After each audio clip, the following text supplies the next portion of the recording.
सत्कर्ता सन्नाशो भास्करद्युतिः अमृतांशो भवो भानो शशबिन्दुस्वरेश्वरः औषधम् जगतस्येतु सत्यधर्मपराक्रमः भूतभव्यभवन्नाथः पवनः पावनो नरः कामः कामकृत्कान्तः कामः कामप्रदप्रभुः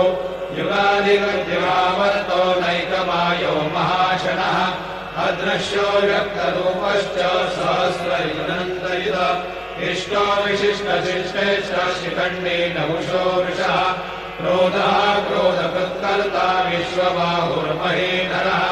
अच्युतप्रतितप्राणप्राणनो वासवानुजः अपान्विधिरधिष्ठानमप्रमत्तप्रतिष्ठितः स्कन्दस्कन्दधरो धूर्यो वरदो वायुवाहनः वासुदेवो बृहद्भानो रादिदेव पुरन्दरः अशोकस्तारणस्तारः शूरशौरिर्गणेश्वरः अनुकूलशतावर्तः पद्मे पद्मनिवेक्षणः पद्मनाभो रविन्दाक्षः